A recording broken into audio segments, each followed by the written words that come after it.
El ser humano, en la actualidad, está conectado a todos los medios existentes. Pero la desinformación es nuestro pan de cada día. Pero existen momentos en los cuales esa conexión es cortada, donde la verdad se hace clara. A estos momentos se los denomina error de conexión. Bienvenidos a La Verdad Sin Filtro.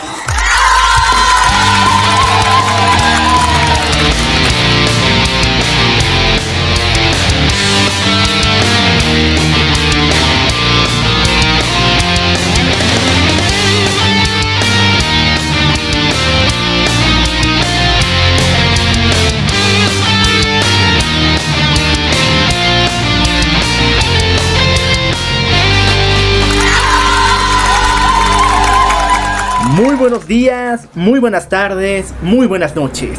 Yo soy el Loco Al y me encuentro junto a Maniac. Y esto es Error de Conexión. Bueno, dando la bienvenida a un nuevo mes de este año 2019.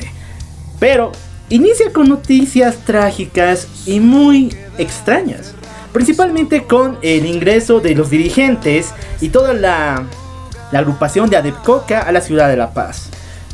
Ha sido unos días bastante turbulentos, ha habido reuniones, manifestaciones y protestas que realmente han hecho sentir ese malestar, ese mal genio que traen. Y bueno, de ese tema vamos a estar hablando el día de hoy también. Claro, pero antes de dar en el clavo con los titulares, quiero hacer recuerdo que estamos en diferentes redes sociales. Nos puedes escuchar a través de Spotify, Radio Public, Google Podcast y también tenemos unas cuantas aplicaciones nuevas que hemos abierto. Claro que sí, estamos actualmente en Apple Podcast, en iVoox, iTunes, TuneIn, Castbox. Entonces tenemos múltiples plataformas y también YouTube. Así que no tienes cómo no perderte cada uno de nuestros episodios. Exactamente, ahí ya están apareciendo el logo de nuestras plataformas y te pedimos desde el fondo de nuestro corazón que comentes cada noticia.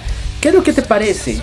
¿Qué es aquella emoción que te provocan? Y lo más importante, tu opinión. Y si tienes algo más información para aportar, recuerda que lo más importante es lo que tú llegues a pensar. Bueno, el día de hoy ya vamos a empezar con las noticias y vamos a darnos un repaso por lo que ha pasado durante esta semana. Inicialmente es una noticia bastante positiva en donde a través de análisis de sangre permiten detectar el Alzheimer incluso 20 años antes del primer síntoma de esta enfermedad. Exactamente, esta investigación se llevó a cabo en la Escuela de Medicina de la Universidad de Washington en St. Louis, Missouri, a cargo de el profesor Randall Butterman. Y bueno, este análisis de sangre, escuchen bien, puede acertar con un 94% de precisión, algo que hasta el día de hoy no era muy factible. Recuerden que las pruebas de Alzheimer demoraban mucho y había un cierto porcentaje muy alto de que no dieran el punto, de que no sacaran los datos completamente claros.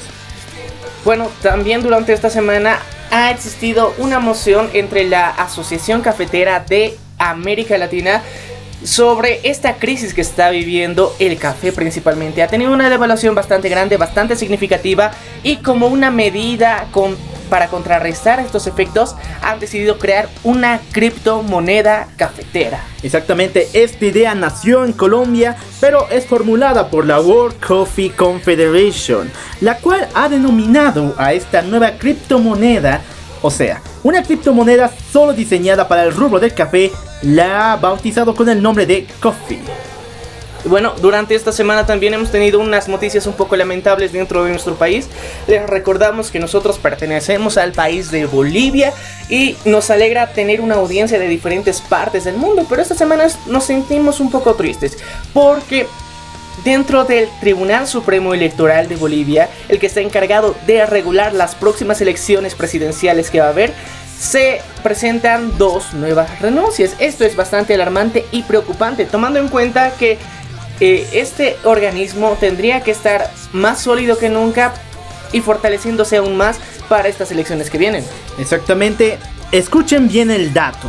Desde el mes de diciembre, el órgano supremo electoral ha registrado 37 renuncias hasta el día de hoy, y hace poco mejor dicho, hace 11 horas, se registró el último caso de la señorita Micaela Mañueco, la cual renunció a su posición y ha levantado una polémica muy fuerte, la cual nos dice que hay ciertos casos de corrupción y más que todo de órdenes tan directas que pueden llevar a una persona a decidir renunciar de estos puestos tan altos. Y bueno, para finalizar el día de hoy como plato central vamos a tener un tema que realmente muchos desconocen por completo, como es la hoja de coca. Recordemos que en Bolivia y Perú son los únicos dos países en el mundo en los que está permitido la plantación y producción de la hoja de coca.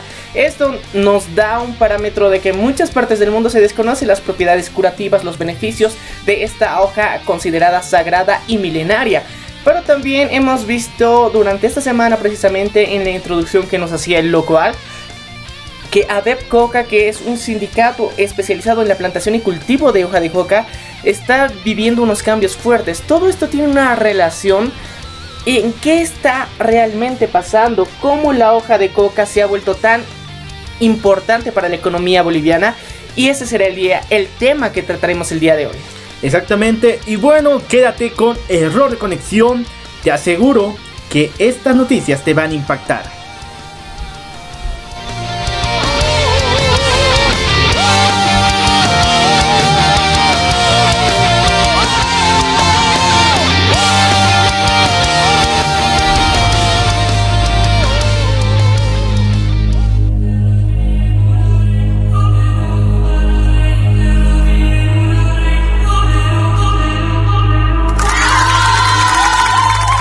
Bueno, gracias por esperarnos, gracias por estar con Error de Conexión. Y vamos a empezar primeramente con esta noticia tan importante. El avance de la ciencia nadie lo puede detener, pero en pocas ocasiones nos alegra que este avance sea positivo para la humanidad. En la Universidad de Washington DC, en la Escuela de Medicina principalmente, se realizó un nuevo tratamiento, un análisis, el cual permite descubrir un 94% de precisión a pacientes que padecen de Alzheimer. Un examen de sangre puede detectar signos de Alzheimer hasta 20 años antes de que se manifiesten. Los síntomas de la enfermedad fue desarrollado por este test fue desarrollado por un equipo de científicos en los Estados Unidos. Lo más importante de este análisis que se ha logrado desarrollar es que los test se ha realizado a personas de entre 50 años a 65 años para medir el avance y el progreso que podría tener a largo plazo si es que llegaran a padecer Alzheimer, y se les ha podido detectar en un 88%. Bueno, primero partamos por el lugar de qué se trata la enfermedad del Alzheimer. Porque por mucho tiempo varios han pensado que era un síntoma del deterioro de la memoria como tal. Pero hemos visto que esto no es de esta forma. El Alzheimer más bien es una enfermedad la cual se posiciona en el sistema de memoria del cerebro, que prácticamente empieza a devorarlo dentro del mismo, consumiendo gran parte de la memoria de una persona. Prácticamente podemos decir que es un tumor cerebral, pero que se aloja en esta parte que controla las memorias de las personas. Realmente lo que el Alzheimer produce es que se desintegren estas células, destruye completamente la memoria de las personas, y al principio se conocía o se trataba de entender al Alzheimer como demencia senil, lo cual estaba bastante errado, y a muchas personas no se les ha podido realizar el tratamiento adecuado por culpa de este mal concepto. Entonces, en la actualidad los estudios han revelado que no se podía encontrar, por lo menos hasta tener ya síntomas bastante notorios o agresivos de esta enfermedad, que la padecía. Exactamente, también hubo datos muy importantes de personas jóvenes, niños incluso, que padecen de este mal. Y incluso se descubrió que una parte de las personas que poseen esta enfermedad se debió a la contaminación de metales en su organismo. Por ejemplo, el alto consumo de aluminio y de plata como tal. Incluso hay varias investigaciones que aseguran que el uso desmedido de los diferentes utensilios hechos de fierro, por ejemplo las ollas, los platos, puede llevar incluso a esta manifestación. Entonces todo esto nos hace pensar que estamos rodeados y fácilmente podemos llegar a padecer esta enfermedad. Y gracias a este estudio podemos, yo creo que, encontrar y detectar esta enfermedad mucho antes de que se manifieste de forma agresiva. Y lo mejor en esta situación es que ya existen tratamientos en los que se puede frenar por completo esta degeneración neuronal. Y tratamientos más allá del ejercicio de la memoria, porque hace unos 10 años solamente se pensaba que esta enfermedad se podía contrarrestar o por lo menos controlar con ejercicios de memoria. Pero hoy en día ya existen tratamientos, incluso químicos, que nos permiten agilizar el mejoramiento de nuestro cerebro y nuestra parte de memoria. Hemos podido llegar a esta evolución gracias a las investigaciones científicas que se están realizando actualmente de manera constante. Estamos buscando lo que sería generar una solución a estos padecimientos. Actualmente hay una gran parte de la población adulto mayor que está padeciendo el Alzheimer. Entonces es bastante preocupante y alarmante, tomando en cuenta que también una población ya mayor adulta está en vías de la misma. Se han diagnosticado ya personas que incluso dentro de los 35 años ya padecían de Alzheimer. Esto es increíble. Vemos cómo estas enfermedades pueden llegar a puntos en los que no creíamos posibles, o que directamente les asignábamos un estereotipo que ciertas personas les podían padecer, y realmente no es así. A cualquiera le puede llegar a pasar, y este tipo de análisis están viniendo como una solución preventiva para cuidarnos de esto. Exactamente, y tenemos que agradecerle al señor Randall Butterman, profesor de neurología y autor principal del estudio en la Escuela de Medicina de Washington, y le mandamos un fuerte aplauso por todo el trabajo que ha realizado respecto a esto. Porque el descubrimiento, la forma en la cual detectar el Alzheimer de por sí es un gran paso para la contramedida de esta enfermedad, porque hasta el día de hoy no teníamos una correcta afinación ni tampoco un correcto método para poder encontrar a personas que en un futuro puedan llegar a padecer esta enfermedad.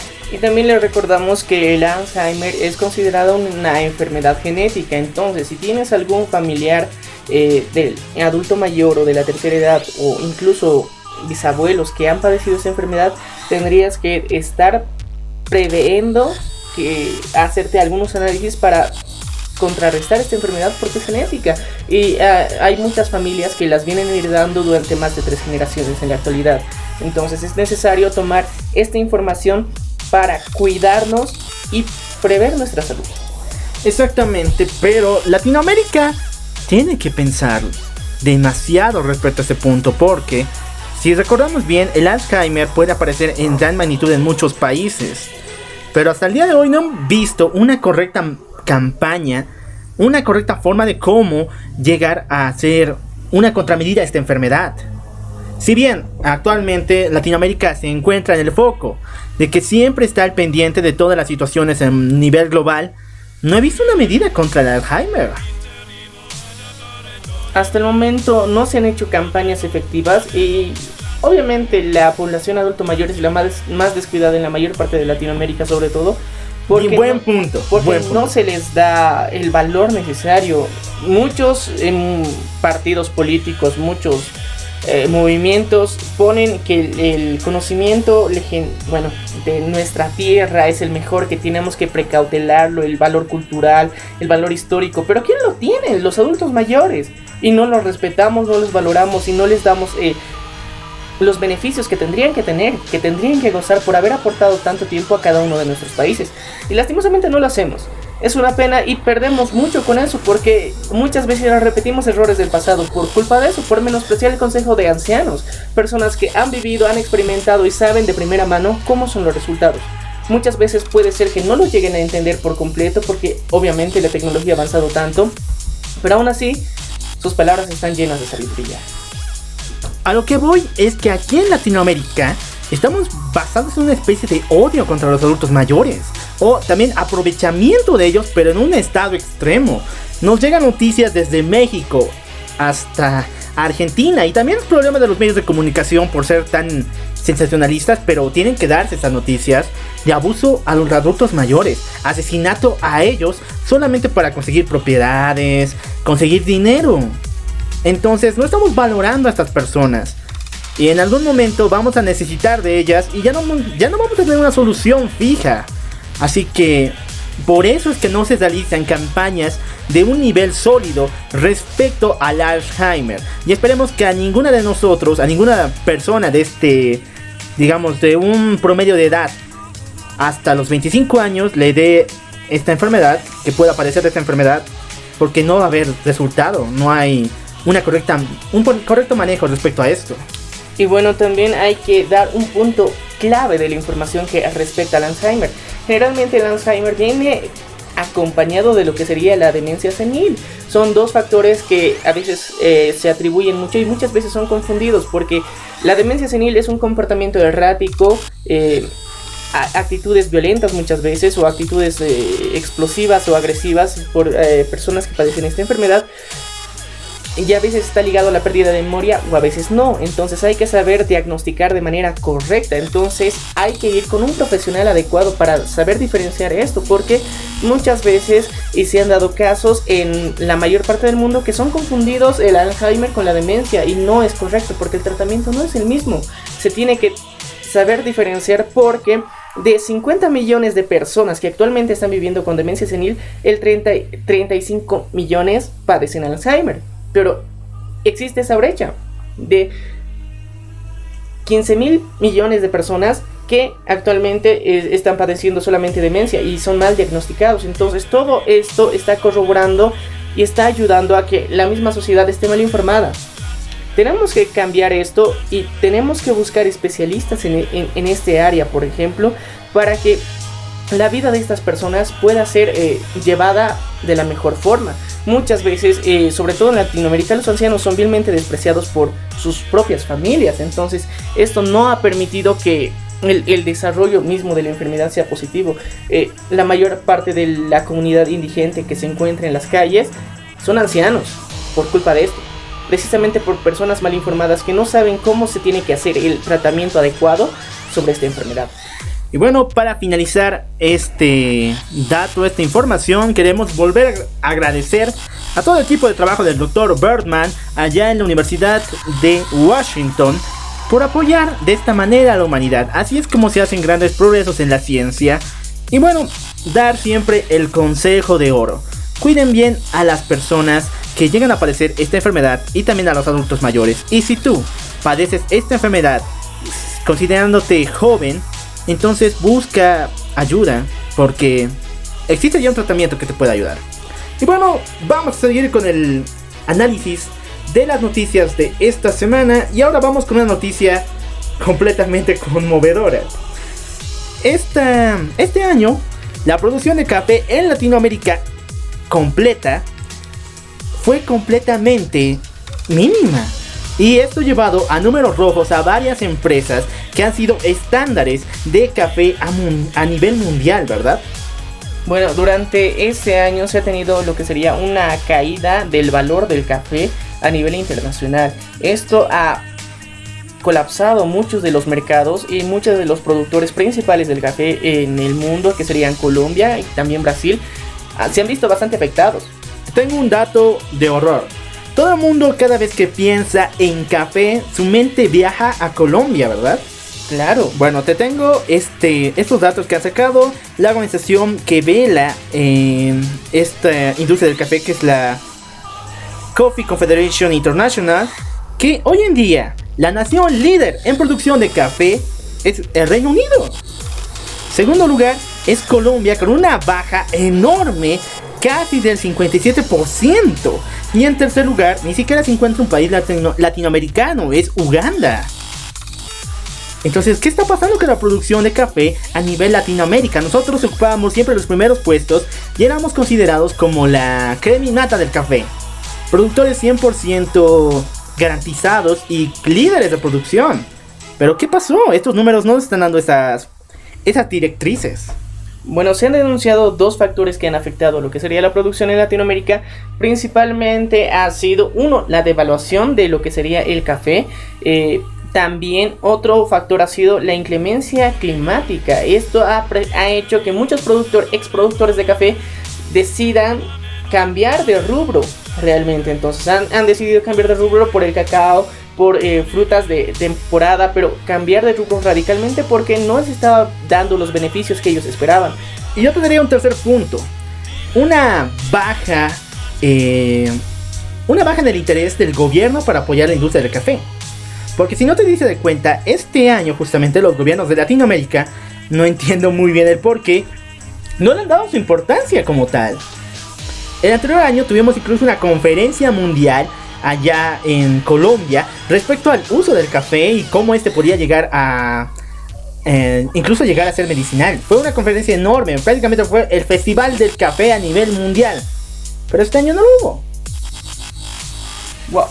Y también hemos visto como durante los últimos años algo que han venido denunciando los productores de café es que de todas las ganancias que se realizan por la venta del café, a los agricultores solamente les llega el 1 o 2% de ganancias. Simplemente eso. Todo lo demás se va entre las empresas que se encargan de la empaquetación, las agencias de marketing, las que están responsables de la venta. Pero imagínate qué gran pérdida es para ellos y no representa una ganancia voluminosa como ellos esperan o como ellos quisieran tener. El 1 o 2% de toda la producción que realizan recién vuelve a su bolsillo. Y lo peor es que incluso este punto puede ser llevado a esclavismo, como fue el detalle de la producción de azúcar en esta parte de Colombia y también en Venezuela, donde se denunciaban estos casos. Entonces, la World Federation of Coffee, la WCF, decidió una medida un poco arriesgada, pero completamente innovadora. Estamos hablando de la creación de una criptomoneda solo dedicada al rubro del café, la cual es conocida hoy en día con el nombre de Coffee.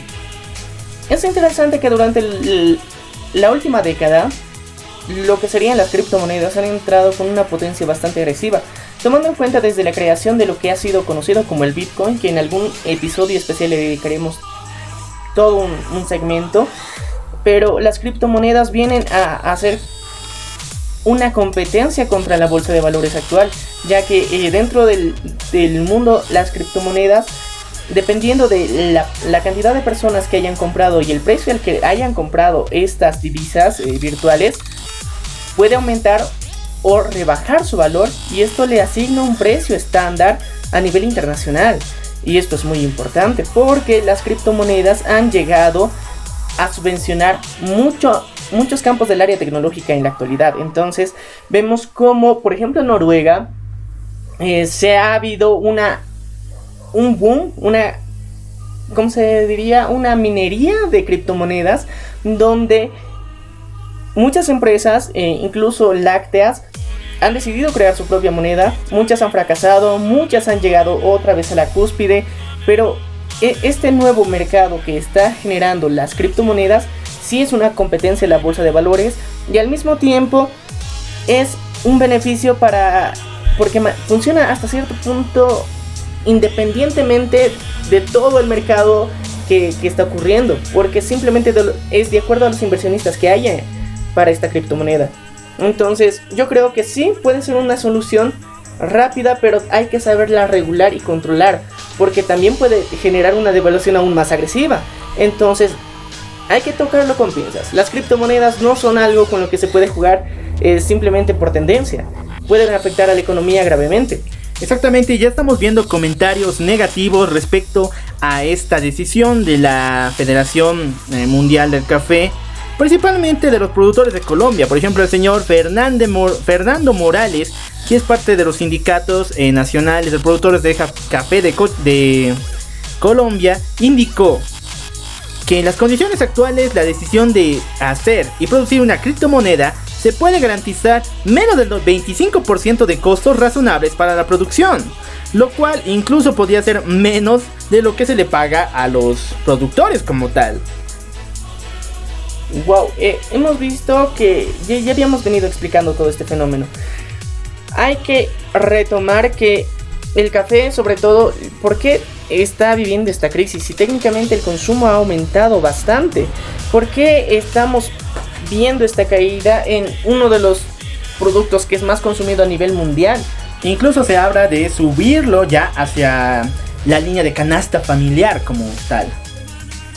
Y bueno, yo creo que se debe sobre todo a los detalles de producción. Como lo veníamos mencionando, es un fenómeno bastante agresivo, porque ha habido un desbalance, una ruptura en el equilibrio que se tenía en el precio del café, porque los productores, uno, han cambiado de rubro, simplemente se está volviendo un producto a cierto punto que está siendo sobreexplotado. En Latinoamérica tenemos que ver que también dentro de Bolivia existen muchos cultivos privados e industriales de café.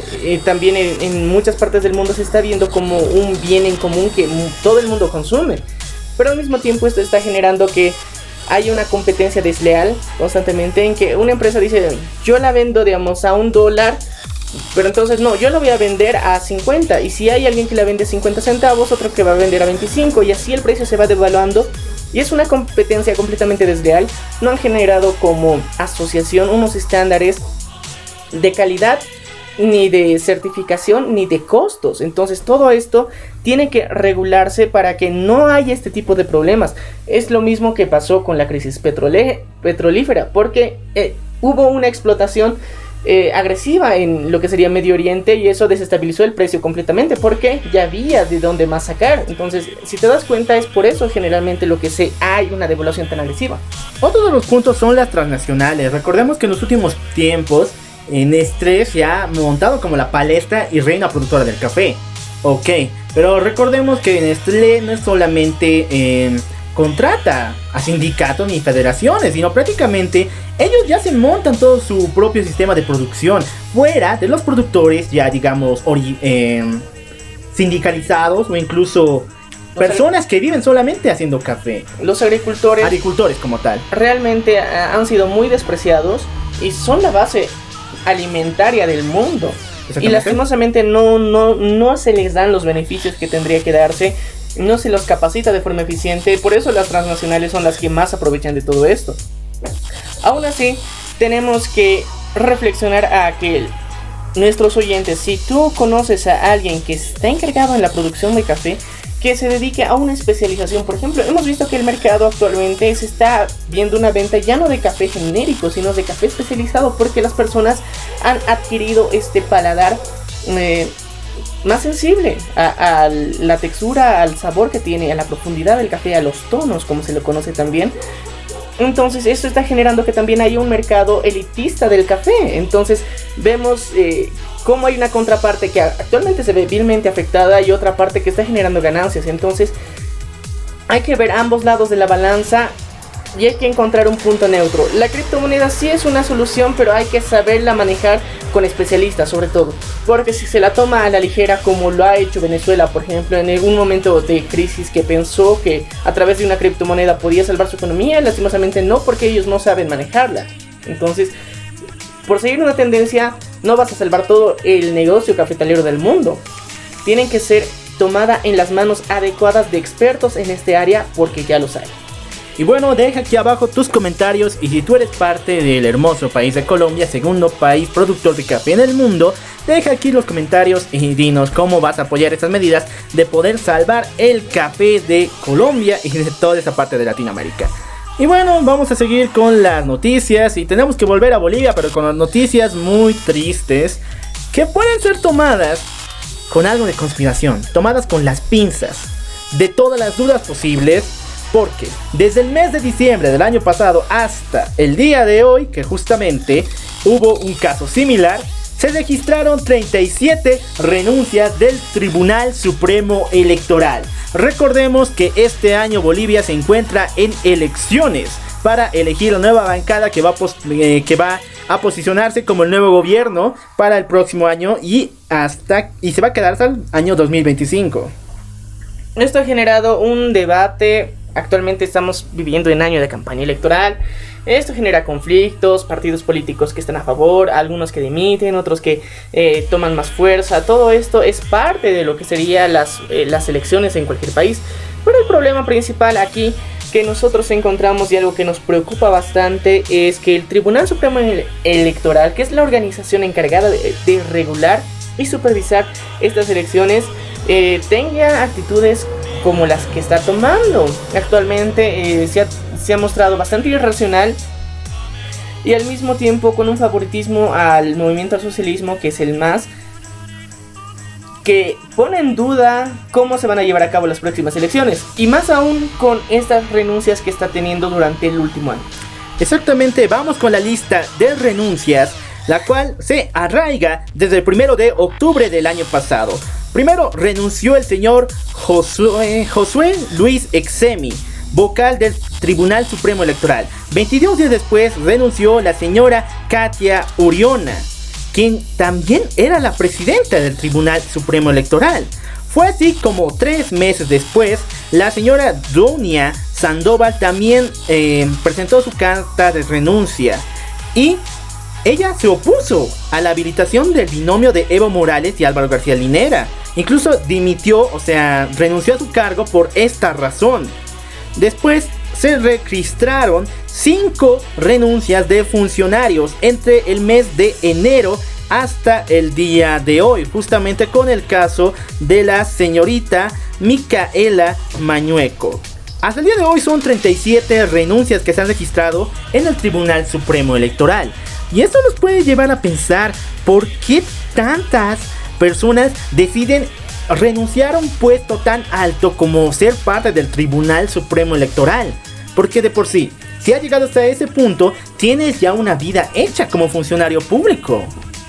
Los beneficios que actualmente tienen los funcionarios públicos es bastante grande. En el anterior programa hemos reflexionado en lo que ellos tienen, el beneficio del doble aguinaldo, que es pagado realmente como se debe y no como muchas empresas privadas padecen pagarlo. Entonces, que estas personas lleguen a renunciar puede deberse a conflictos internos que están sucediendo durante el último año dentro de esta institución. Eso nos preocupa bastante porque son los encargados de regular y supervisar lo que serían las próximas elecciones. Muchas de las personas que están trabajando dentro de esta organización se sienten vulnerables o sienten que están vulnerando los derechos de otras personas. Yo creo que puede ser algo moral lo que les está orillando a renunciar. Y principalmente estas 2 últimas renuncias son del área de sistemas precisamente. Y hemos venido durante el último mes sobre todo viendo denuncias de lo que serían en diferentes puntos de empadronamiento, que a personas que no correspondían a esa ciudad se estaban registrando. Exactamente, en el mes de mayo se registró en el departamento de Pando que personas de otros departamentos, como es el caso de La Paz y Beni, eran registradas en estos padrones de estas ciudades de Pando como votantes y personas que vivían en ese departamento, solamente para engrosar las listas de votantes respecto a sus padrones. Y esto no fue solamente así. Recordemos que pasó un mes y se vivió la misma situación en Trinidad. Pasó otro mes y se vio la misma situación en el departamento de Chuquisaca. Y esto es alarmante porque de por sí ya se tiene esa susceptibilidad que el gobierno actual esté manipulando las próximas elecciones para resultar ganador, tomando en cuenta que se encuentra bastante débil dentro de su alineación, dentro de sus filas, y que muchos de sus propios afiliados al movimiento al socialismo no se presentan a las reuniones oficiales o simplemente deciden ignorar los comunicados oficiales y obligan a funcionarios públicos a participar dentro de lo que serían sus actos protocolares del gobierno. Estamos viendo que sí, están sufriendo, están padeciendo, tienen bastante miedo, pero al mismo tiempo nos da más miedo que estén manipulando al Tribunal Supremo Electoral. Bueno, realmente yo creo que ya lo han hecho, pero estamos llegando a puntos en los que ya no hay hasta cierto punto moral para hacerlo. Hay una investigación respecto a casos de corrupción del presidente Evo Morales con el Tribunal Supremo Electoral.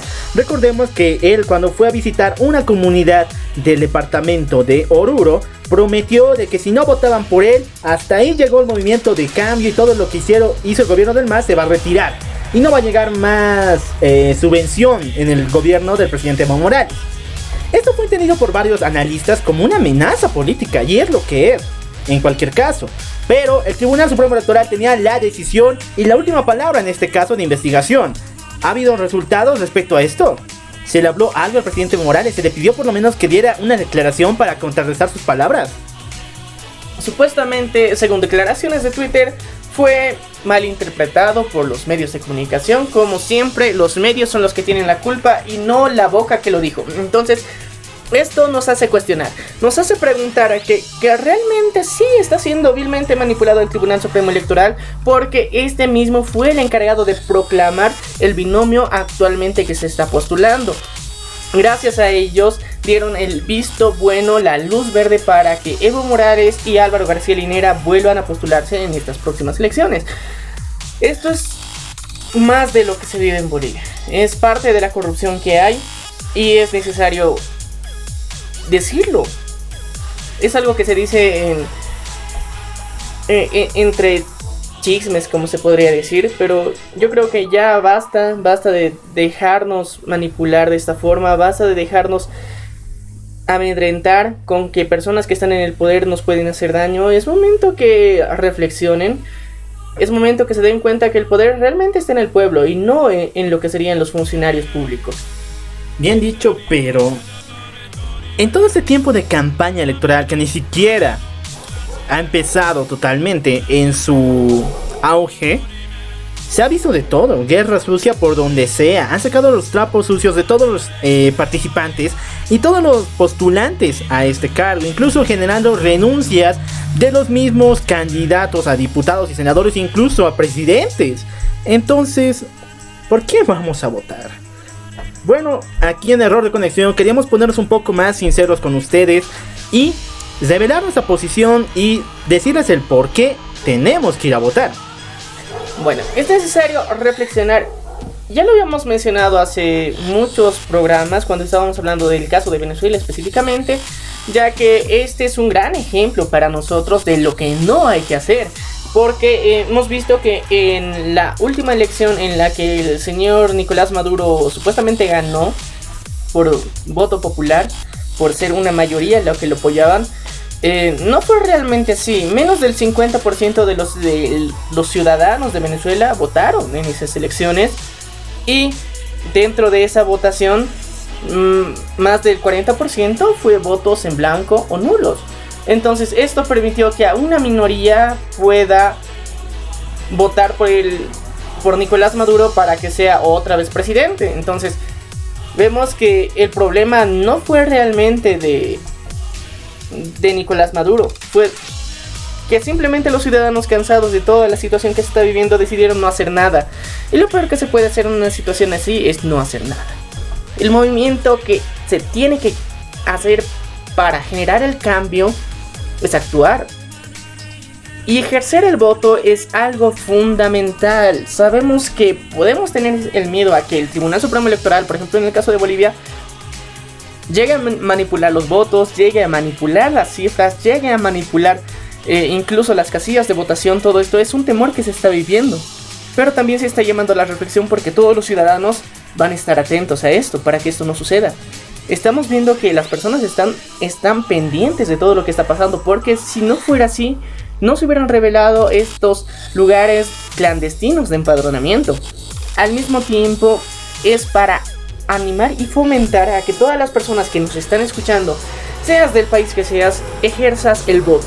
El voto es importante, el voto te da la decisión a ti y a todos los ciudadanos de tu ciudad y país para elegir al líder y representante de tu país. ¿Esto es complicado de hacerlo? Sí lo es. Lastimosamente muchas de las personas que llegan a postularse a estos cargos no tienen los requisitos suficientes para tener este tipo de responsabilidades.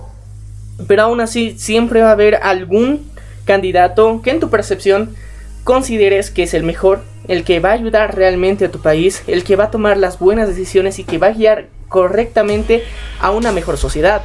Y tienes que hacerlo, tienes que ejercer el voto. Puede ser que de todos creas que ninguno te cae bien, pero yo creo que uno por lo menos sientes que va a lograr hacer la diferencia.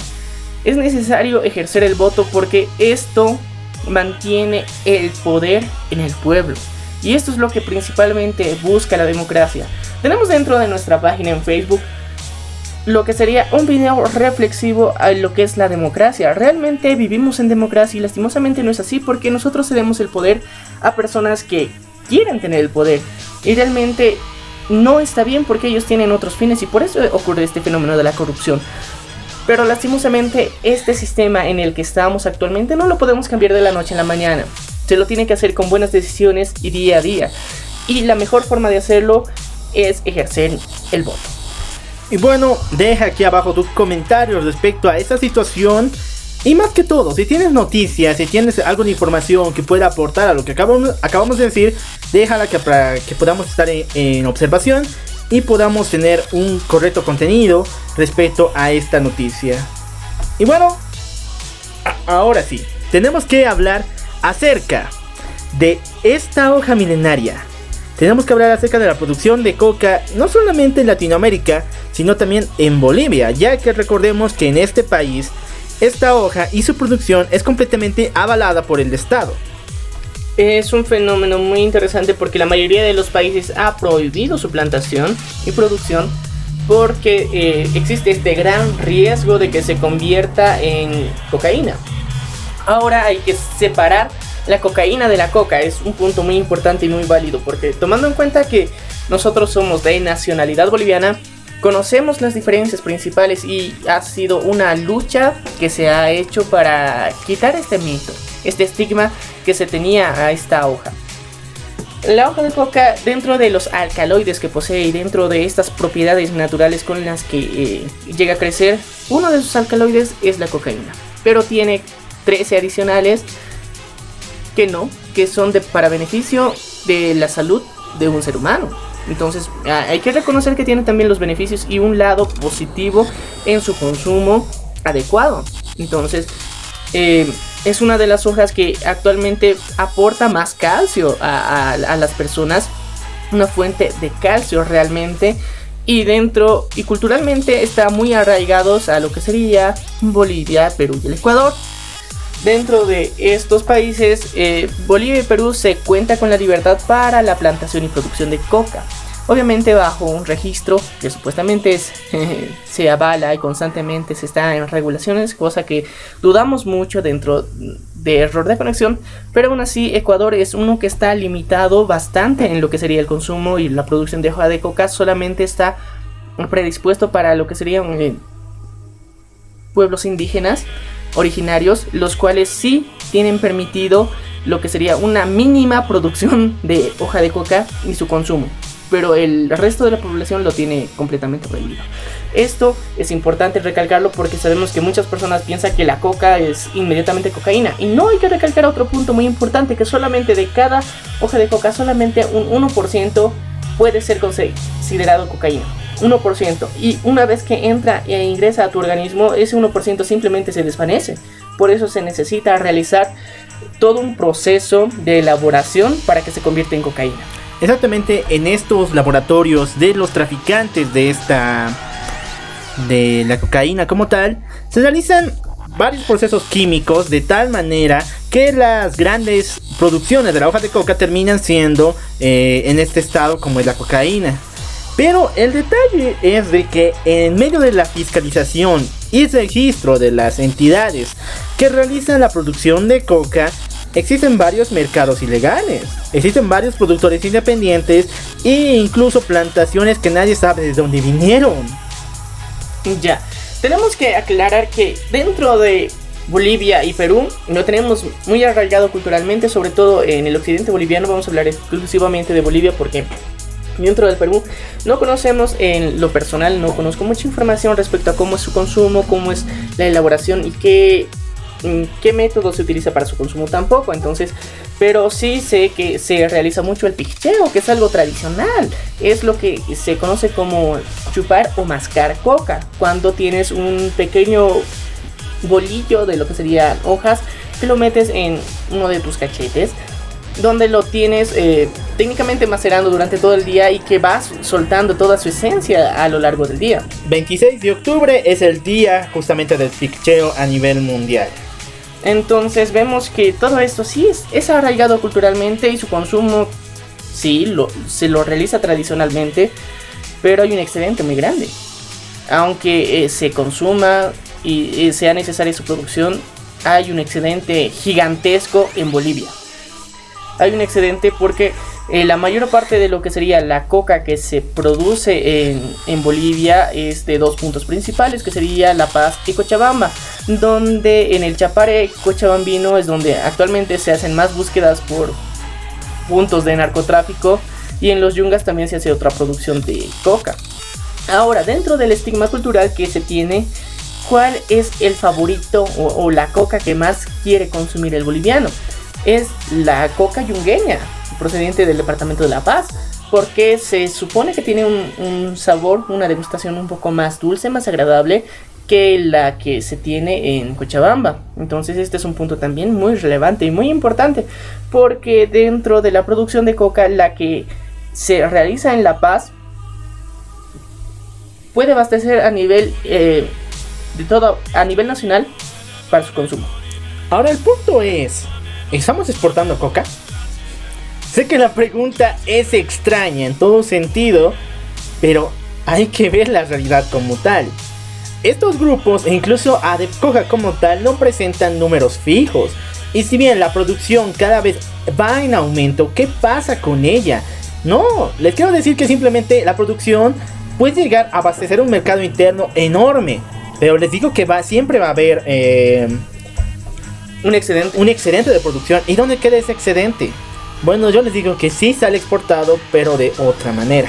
Y el narcotráfico es algo que hemos venido denunciando en muchos episodios, que técnicamente se conoce y es conocido y se han hecho investigaciones, no solamente por conciudadanos de estos países, sino por investigadores y periodistas extranjeros, que Bolivia, Venezuela y Cuba son los principales puentes de la droga en Latinoamérica. Entonces, ahora ya saben ustedes también que sí existe el narcotráfico, y sí, la mayor parte de la producción de la hoja de coca no va para el consumo interno, va para el procesamiento a convertirse en cocaína. Imagínate, solamente el 1%, y técnicamente es el 0,025% de la hoja de coca es cocaína. ¿Cuánto se necesita para producir 1 gramo de cocaína? Imagínate qué proceso y qué cantidad y qué volumen de hoja de coca se necesita para producir la cocaína que actualmente se consume en el mundo entero. Todo esto tiene vínculos, todo esto está muy altamente relacionado. Y como lo decía, en el departamento de La Paz, en los Yungas específicamente, se podría abastecer tranquilamente al mercado interno sin ningún problema. Incluso generaría también un índice de excedente. Pero aún así, hay plantaciones en Cochabamba, y plantaciones inmensas, y búsquedas de técnicamente policía contra el narcotráfico boliviana, que va a buscar laboratorios de cocaína o aeropuertos clandestinos, que no sé por qué hasta ahora la policía boliviana no decide comprar drones, porque es algo muy, muy curioso también, porque en la mayoría de los países sí, la policía local tiene drones para la búsqueda, patrullaje y rastrillaje de las zonas. Claro, incluso hablamos de la policía, que las 12 avionetas que han sido utilizadas para narcotráfico las ha vuelto como suyas, y que después pidió que todas las naves que salen del país tengan un GPS, así que no son medidas completamente modernas ni tampoco eficaces. Y no son nada coherentes. Entonces vemos que de alguna forma se está deteniendo el avance y la adquisición de equipo tecnológico a la policía según nuestra teoría conspiranoica, que muchas personas del movimiento al socialismo lo van a negar, es que obviamente es para prevenir y para precautelar los intereses que tiene el gobierno con la hoja de coca y con el narcotráfico. Entonces, más allá de eso, que la producción que sobre todo se da en Cochabamba no va para el consumo, se va directamente para lo que sería la producción de cocaína. Más allá de eso, existen federaciones, asociaciones de personas que producen esta hoja milenaria, que actualmente se encuentran molestos. Exactamente, bueno, esto va por dos partes. Tú primero me hablas acerca del excedente y de todo este problema económico que había sucedido con ADEPCOCA justamente la anterior semana. Realmente hemos visto que ADEPCOCA venía denunciando que había habido una licitación para aumentar la producción de coca en lo que es el Chapare.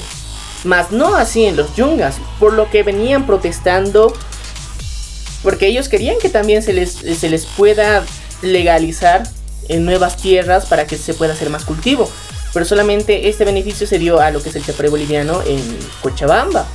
Y esto es algo que los tiene muy molestos, porque realmente se está mostrando un favoritismo, y un favoritismo que viene del lado que el actual presidente de Bolivia era uno de los principales, ¿cómo se diría?, representantes, dirigentes de las asociaciones cocaleras del Chapare. Entonces vemos un favoritismo con sus bases. Y bueno, eso también va con la denuncia del señor Gutiérrez, el cual está actualmente en la prisión de San Pedro como dirigente de la ADECOCA, que estaba montando incluso una separación entre ambos sindicatos que están allá. Y prácticamente se estaba viendo una guerra con ellos. Hubo policías que fueron el mes pasado y uno de ellos murió. Y lamentamos mucho su pérdida. Pero el detalle es de cómo respondió el gobierno a esta petición que tuvo ADECOCA. Bueno, mientras los dirigentes más importantes estaban aquí en La Paz marchando en la ciudad, el gobierno mandó dirigentes de no se sabe dónde a la central de ADECOCA y a los yungas y montaron elecciones. Y prácticamente votaron a esa resistencia que tenían, que se oponía a los planes del gobierno, y montaron su propia dirección de ADECOCA, que actualmente estamos con nuevos líderes de esta federación que están mucho más arraigados al gobierno como tal. Y esta es una manipulación. No, de por sí es manipulación en todo sentido. Pero es una manipulación muy agresiva realmente. O sea, no han tenido medidas ni mesura, ni por lo menos tratar de fingir que lo estaban haciendo de la manera correcta. Simplemente lo hicieron. Y ya, ¿por qué? Es año electoral, obviamente.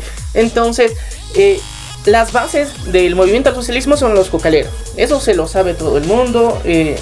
Más que un movimiento indígena, es cocaleros. Entonces, actualmente hay un fraccionamiento dentro de este frente incluso. Por más que el presidente actualmente ha aumentado las hectáreas que lícitas para la producción de coca, aún así hay un grupo que está molesto. Hay división dentro de este mismo grupo que tendría que ser la base y tendría que fortalecer todo su partido. Pero aún así no lo hay. Ahora los dirigentes se encuentran molestos. ¿Por qué? Porque precisamente gracias a esta manipulación y a este cambio que hicieron dentro de unas elecciones fraudulentas de su asociación, ahora están viniendo a protestar otra vez.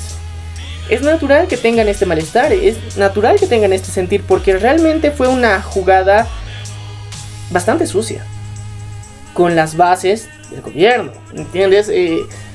Actualmente yo creo que están tomando muy irresponsablemente las medidas que están haciendo el gobierno, principalmente con sus propias bases y con la ciudadanía que técnicamente los apoyaba hasta cierto punto. Se está descuidando por completo, bajo amenazas, bajo muchas veces insultos. Ya hablábamos del caso de Percy Fernández también. O sea, es un montón de aglomeración de situaciones que van contra ellos mismos. Y ahora tenemos que hablar también de las últimas spots que ha sacado el Tribunal Supremo Electoral. Sí, pero antes de tocar ese punto, tú has dado en el clavo, porque el gobierno le ha dado la vuelta a todos los que confiaban en él. A los indígenas, ¿qué les hizo? Prácticamente recordemos el tema del Tifnis. A los mineros, ¿qué les ha hecho? Prácticamente les hizo guerra y mataron a 24, incluido el viceministro Illanes. Entonces, el gobierno le está dando la espalda a las bases que lo formaron y lo llevaron al poder. No me saldría nada extraño si después le diera la vuelta a la ciudad del Alto o incluso a los sectores cocaleros que está pasando actualmente. Entonces vemos que las cartas que juega el movimiento del socialismo no son de fiar, no son las más coherentes y bueno, no tiene una lealtad real con ninguno. Realmente con ninguna persona no tiene una lealtad, simplemente juega sus cartas de acuerdo a la situación y lo que supuestamente en el momento le conviene, pero a largo plazo eso es bien conflictivo. Porque si bien conocemos que ha habido muchos casos de corrupción en Bolivia, en muchos gobiernos, la mayoría siempre se mantenía fiel a sus bases, porque son uno de los principios principales de la política. Las bases lo son todo, las bases son las que han llevado al poder, pero el movimiento del socialismo las desconoce cuando le da la gana. Pero ahora el movimiento del socialismo tiene una nueva base, la cual es la clase media. Claro, entonces supuestamente gracias a todo este mejoramiento y la evolución de la economía boliviana y que el país está llegando a ser uno de los representantes en Latinoamérica. Y los bonos. Y los bonos, obviamente. ¿Cómo no mencionar los bonos que nos están succionando la economía local mucho tiempo y que nadie hace nada al respecto? Y todos piensan que es tan positivo y que en serio que el gobierno te regale plata es lo mejor. Que en sí realmente necesitan un poquito indagar más en este tema y algún día lo estaremos mencionando también a profundidad. Pero aún así vemos que estas medidas no están funcionando del todo. El apoyo popular no está con el gobierno de turno. El apoyo que se tendría que dar de la clase media es comerciante. La clase media no es servidora pública.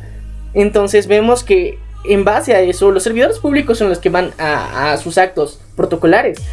Pero la clase media realmente va. No, están ocupados en sus negocios. Vemos que todo esto realmente se está jugando algo muy peligroso. El movimiento del socialismo puede querer manipular a todos, puede sobornar a todos, pero aún así la columna vertebral ya se está destruyendo. Y bueno, vamos a hablar acerca de las medidas que ha tomado el TCE. Por ejemplo, sus spots. Hace 2 semanas se estrenó un nuevo spot respecto a este tema que va referido a la paridad. Es decir, al derecho de tener representantes tanto varones como mujeres dentro de los partidos políticos que se iban a nombrar para las nuevas elecciones. Y con un spot completamente sacado de tono. Es completamente influenciable.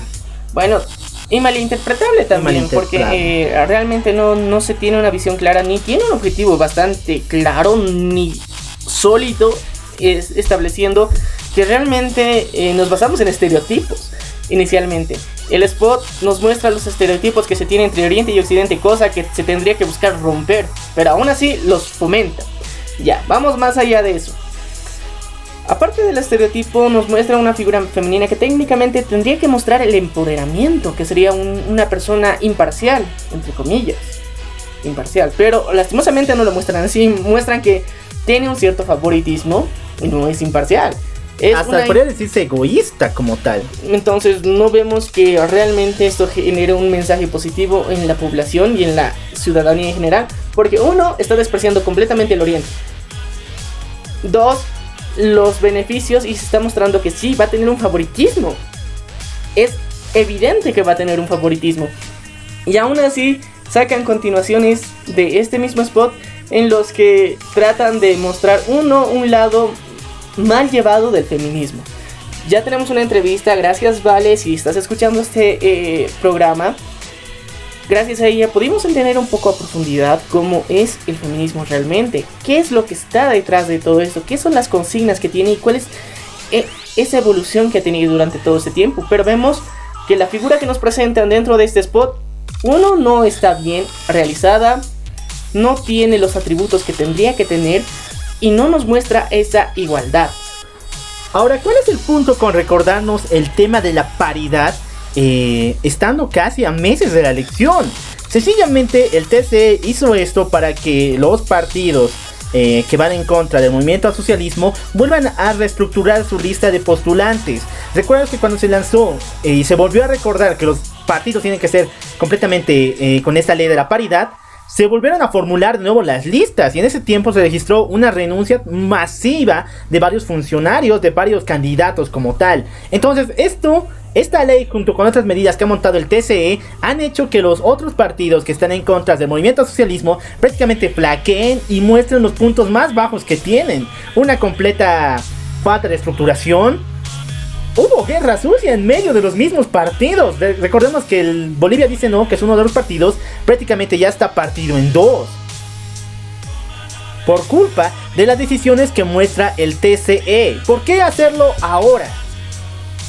Y es importante eso, ¿por qué ahora? Tuvieron, desde el año pasado que se viene gestando esto, desde el año pasado que se estaban promulgando los primeros binomios. El año pasado ya se venían las luces de lo que sería el organigrama que tendría cada partido político. Y aún así no dijeron nada. Llegan meses antes, específicamente 5 meses antes de que se realicen las elecciones, para desestabilizar por completo a toda la competencia. Deciden hacer eso. ¿Y sabes qué es lo más chistoso? Que desestabilizó hasta el MAS. Eso sí. Igual se registraron varias renuncias de candidatos a diputados y senadores. Incluso muchos de ellos eran ya funcionarios que habían pasado por meses y años de trabajo junto con el movimiento al socialismo. Y lo que se dice es que no fue una renuncia voluntaria, sino los obligaron a renunciar para adecuarse a las nuevas medidas. Uno que les cobró ese movimiento, les cobró facturas del movimiento al socialismo, pero impactó más negativamente en lo que serían otros funcionarios. Ahora, dentro de este gran movimiento de lo que sería la igualdad que supuestamente quiere fomentar el Tribunal Supremo Electoral, vemos que realmente eso no existe en el movimiento al socialismo, no del todo. Exactamente, si la paridad fuera tan importante para todos los frentes políticos, ¿por qué ninguno de ellos está postulando una vicepresidenta o a una presidenta como tal? Recordemos que lo que sería el MIR, si no me equivoco, o el MNR, lo que estaba era un binomio equitativo e igualitario, entre comillas. A Jaime Paz Zamora y a una... no recuerdo en ese momento la candidata que estaba... junto con él. Y bueno, Jaime Paz Zamora en su momento ya dimitió. Entonces realmente ahora ya no tenemos ningún ejemplo de lo que sería unos postulantes con esta paridad justificada. Entonces eran los que se podía decir y vislumbrar que el Tribunal Supremo Electoral sí ha fomentado que esto suceda. Pero no, lastimosamente es parte de lo que se conoce como el patriarcado, que dos hombres estén en el poder y que se fomente que esas personas realmente estén en el poder. No se busca mostrar figuras femeninas que lleguen a tomar el control de estos cargos. Bueno, ahora sí, volviendo al punto de la producción de coca como tal, hay que ver que todo esto es un arraigo de las decisiones que está tomando el movimiento al socialismo, no solamente para ganar votos, sino sencillamente para regularizar a las bases, como él le llama. Pero ya hemos dicho que le dio la vuelta a las bases, ya ni siquiera está atendiendo a las bases como tal. Entonces, ¿qué más le queda? Nada más. Esperemos que alguien pueda hacerle frente en este año electoral. Y bueno, les recordamos, como lo veníamos diciendo, que ejerzan su voto. Son puntos principales, primordiales, que van a ayudar a realizar un cambio dentro de nuestro país, porque necesita un cambio. No sabemos cuál va a ser el resultado, realmente lo desconocemos. Cada uno promete cosas diferentes. Eso es lo que pasa en año electoral. Cada uno promete, tiene promesas del futuro, vislumbrado algo muy conspiranoico, incluso se puede decir algo muchas veces fantasioso de lo que puede llegar a pasar cuando pasa un gobierno, pasa el otro. Pero simplemente yo creo que tienes que informarte de la forma más precisa y adecuada, ver ejemplos en otros países, porque simplemente cerrándote en lo que es tu ciudad, tu país, no vas a poder ver los cambios que realmente puede gestionar un cierto tipo de líder y un cierto tipo de decisiones, un cierto tipo de pensamientos y filosofías. Esto es importante, hay que saber identificar cada uno de estos puntos. Y bueno, con esto hemos finalizado la agenda noticiosa de esta semana. Bienvenido mes de agosto y estamos muy felices de volver a estar contigo. Recuerda que nos puedes escuchar a través de Spotify, a Radio Public, Google Podcast y otras 2 aplicaciones que hemos estrenado. Bueno, sí, estamos en Apple Podcast, en iVoox, en TuneIn y en Castbox. Así que también puedes escucharnos a través de YouTube. No tienes excusas para no escucharnos, entonces... Y lo que te queremos pedir algo adicional, por favor dale el botón de suscribirte si nos escuchas desde Facebook y el botón de seguir si nos escuchas en cualquiera de las anteriores aplicaciones mencionadas. Eso nos ayudará mucho a saber cuántos nos están escuchando realmente, cuántos nos están siguiendo cada uno de estos episodios. Y nos encanta tener tu opinión, así que no te olvides pasar por Facebook, Instagram y Twitter, donde puedes dejarnos tu comentario, ya sea de forma pública o en el inbox. Nos puedes dejar también tu opinión. Si tienes alguna información adicional que puede ayudar a informar a otras personas, será bienvenido. Y bueno, yo soy el Loco Al. Y yo soy Maniac. Y nos vemos a la próxima.